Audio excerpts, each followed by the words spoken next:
کی بڑے قادر الکلام شاعر تھے. ان کے کلام کے 3 حصوں میں ان کے کلام کو تقسیم کیا جا سکتا ہے. ایک حصہ ان کا ہے بچوں کے لیے نظمیں، دوسرا حصہ ان کا ہے نیچرل نظمیں، اور تیسرا ہے عاشقانہ اور صوفیانہ مضامین کی شاعری. آپ کی زندگی کا مقصد حیات آپ کا یہ تکیہ کلام رہا ہے، جسے آپ اپنی زندگی میں بار بار دہراتے رہے اور کہتے رہے کہ علم سیکھو، پڑھو، لکھو بچوں. علم سیکھو، پڑھو، لکھو بچوں، یہ بار بار وہ کہتے تھے، اور اسی پر تمام عمر آپ نے اپنی تقریر، نثر اور مدرس اور شاعر و ادیب کی حیثیت سے اپنے اسی مقولے پر تمام زندگی انہوں نے خود بھی عمل کیا اور بچوں کو بھی یہی مقولے پر عمل کیا اور بچوں کو بھی یہی درس دیتے رہے. آپ 12 نومبر 1844 کو میرٹھ کے جس محلے میں پیدا ہوئے وہ اب اسماعیل نگر کے ہی نام سے موسوم ہے، یعنی آپ کے ہی نام سے موسوم ہے. آپ ادب کے افادی و مقصدی اور تعمیری و اصلاحی پہلوؤں کو آپ نے ادب کے مد نظر رکھ کر ایسی نظموں کی تخلیق کی ہے جو معاشرتی و سماجی تہذیب و تمدن اور اخلاقی و کرداری تعمیر و ترقی میں مؤثر کردار ادا کر سکیں. اپنی شاعری میں جدت اتباع کے اصولوں کو مد نظر رکھ کر انسانی نفس کی طہارت اور ذہنی و فکری تعلیم و تربیت کا آپ نے اہتمام کیا.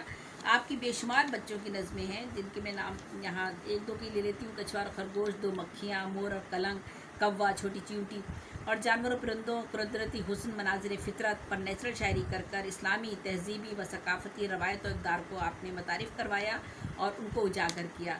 سچ، حق اور محنت کی طاقت کو آپ ہر لمحہ اجاگر کرتے رہے. آپ نے گلستان، بوستان، شاہ نامہ اور دیگر فارسی عربی کی کتب سے استفادہ ابتدا میں کیا. اس کے بعد اسکول کی تعلیم حاصل کی اور انجینئرنگ کالج سے ڈپلومہ کیا. 16 سال کی عمر میں ملازمت اختیار کر لی. پھر ایک اسکول میں فارسی کے معلم ہو گئے. وہاں بچوں کو دیکھنے، پڑھانے اور ان کی ذہنی و فکری سوچ کو قریب سے سمجھنے کا آپ کو موقع ملا اور ان کے لیے نظمیں لکھنی شروع کی. پھر تمام زندگی تصنیف و تالیف میں آپ نے گزار دی. آپ کی وجہ شہرت بچوں کے اولین شاعر سے ہوئی. آپ کی نظمیں نہ صرف بچوں، نوجوانوں بلکہ گھریلو خواتین کو بھی یاد ہوا کرتی تھیں اور بہتر تعلیم و تربیت کا کام کیا کرتی تھی. آپ صرف بچوں کی شاعری ہی نہیں لکھتے تھے بلکہ نظمیں، غزلیات، قصائد بھی، اور خاص طور پہ نظم مارہ جیسی اصناف، آزاد نظم اور نظم مارہ جیسی اصناف، مرثیہ، مثنوی اور رباعی میں بھی آپ کو مہارت حاصل تھی. اس کے علاوہ آپ کے غزل کا خاص وصف سادگی اور سلاست اور نفاست ہے. آپ نے غالب کا انداز اپنانے کی کوشش کی اور ان کے غزلوں پہ ہی بہت سی غزلیں بھی کہیں. آپ کا اسلوب و فکر صوفیانہ اور عاشقانہ رہا. آپ کی پرائمری، مڈل اور ہائی کلاسز کی درسی کتب نصاب کا حصہ ہے ہم سارے دنیا میں. آپ نے اردو زبان کا قاعدہ بھی مرتب کیا. قاعدہ زبان پیپر پر بھی کئی کتب تحریر کی.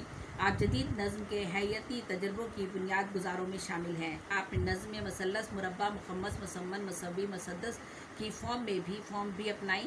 آزاد نظم اور نظم مارہ کے تجربات کی اساس بھی آپ ہی نے رکھی. بعد میں حضرت عبدالحلیم شرر اور نادر کاکوری اور نظم طباطبائی نے مزید اس صنف کو ترقی دی.